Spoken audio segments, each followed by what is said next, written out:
Salut. Bon, allez, on s'y colle. Ceinture orange, domaine 2, objectif 1, donc les fonctions. Hein. On va revenir sur des calculs d'image ou d'antécédents assez basiques, avec un tas de fonctions, là, on en a 5. Voilà, on va se méfier du x au carré, là, parce qu'on sait que si on met des nombres négatifs dedans, beaucoup d'entre vous se plantent régulièrement. Hein, le carré de moins 2, c'est 4 et pas moins 4, par exemple. Et puis lui, là, par exemple, il a pas, 0 n'a pas d'image par la fonction j, parce que 4 divisé par 0, ça donne rien, on le sait. Hein. Donc, voilà, petite méfiance. Bon, ce tableau, je vous laisse le remplir, vous voyez, il n'y a pas d'étoile, là, donc ça veut dire que je n'avais pas prévu de le corriger moi. Mais donc là, on mettra une croix. Ça marche pas. Il n'y a pas d'image de 0 pour la fonction j. Et donc je viens aux questions de l'exo 2, qui est celui que je comptais corriger en classe. Donc donnez le ou les antécédents de 3 par la fonction f. Bon, ça veut dire que 3 est une image, si on en demande des antécédents. Alors f, c'est celle qui à x associe, associe moins 5x plus 3. Et on veut l'image de 3, c'est-à-dire qu'on veut calculer... je dis n'importe quoi, on veut le ou les antécédents de 3.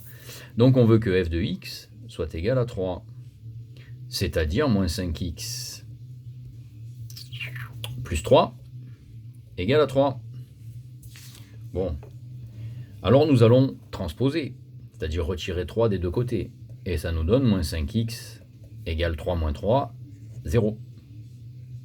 Et ça veut dire x égale 0 sur moins 5, c'est-à-dire 0. Voilà, on pourrait vérifier ça tout de suite en injectant 0 à la place de x. Moins 5 fois 0, 0, plus 3, c'est bien égal à 3. Donc on a trouvé un antécédent et il semblerait qu'il soit unique. Donc ça, c'était pour la question A. Question B. Voilà. Donnez-le ou les antécédents de 10 par la fonction g. Alors, g, c'est celle qui à x associe 3x au carré moins 2. Donc nous voulons que g de x, même principe que précédemment, que g de x soit égal à 10. Donc 3x au carré moins 2 égale 10. Ça nous donne 3x au carré, on va transposer le moins 2, c'est-à-dire qu'on rajoute 2 des deux côtés, qui nous donne 10 plus 2, 12. Soit x au carré qui est égal à 12 sur 3, c'est-à-dire 4. Et on a deux solutions. X peut être égal à moins 2 ou x égale 2.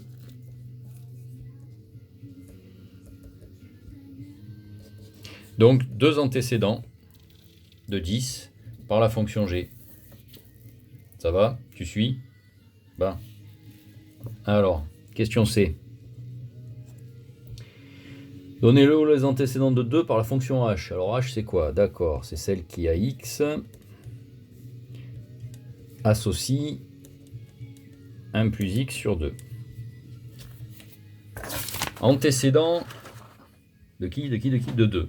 Donc on veut que h de x soit égal à 2. C'est-à-dire 1 plus x sur 2 égale 2. Alors là, qu'est-ce qu'on veut? Pour isoler x, on est en train de résoudre des équations, pour ceux qui n'auraient pas capté là. Pour isoler x, on doit d'abord se débarrasser de ce quotient là, 2. Donc il faut multiplier par 2 des deux côtés. Ce qui nous donne 1 plus x égale 2 fois 2, 4. Puis, on doit transposer le 1, c'est-à-dire retirer 1 des deux côtés en vérité. Ça fait x égale 4 moins 1, 3. Et ben voilà. On a notre antécédent, il est unique. Antécédent de 2 par la fonction h. Le ou les antécédents, j'essaye d'aller vite pour pas avoir un film trop long, de 0,25 par la fonction j. Donc j, c'est la fonction qui à x associe donc 4 sur x, la fameuse qui n'aura aucune image pour 0, qui ne renverra aucune image pour 0. Et donc on veut que j de x soit égal à 0,25. C'est-à-dire 4 sur x égale 0,25. J'ai envie d'écrire un quart. Allez savoir pourquoi. Peut-être parce que j'aime bien travailler avec des égalités de quotient. Vu que dans une égalité de quotient, les produits en croix sont égaux aussi, les produits en croix associés. Et donc là, on a x fois 1, c'est-à-dire x, qui est égal à 4 fois 4, c'est-à-dire 16. Et ben voilà. Voilà l'antécédent, semble-t-il unique. 2,025 par la fonction j. Comme à chaque fois, on peut vérifier, hein, si on injecte à la place de x la valeur trouvée, on doit après le calcul, retomber sur l'image qui nous avait été imposée. Hein. Et enfin, E. Est-il possible de trouver un ou plusieurs antécédents de 30 par la fonction k? Eh ben on va s'y coller. Hein. En vérité, c'est la même question, on verra bien si c'est possible. En les cherchant, moins x au cube plus 3.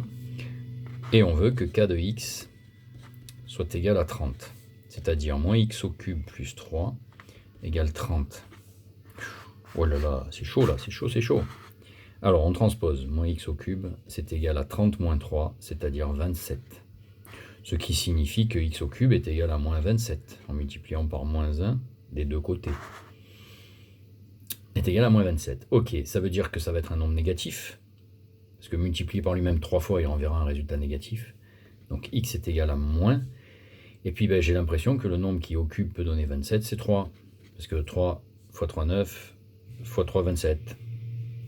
Voilà. Donc moins 3 semble être un antécédent. Donc oui, on peut le trouver et c'est moins 3. Empêche moins. On vérifie. Moins 3 au cube, ça fait moins 3 fois moins 3, 9, fois moins 3, moins 27. Avec le moins devant, plus 27, plus 3, 30. Wouhou! À bientôt!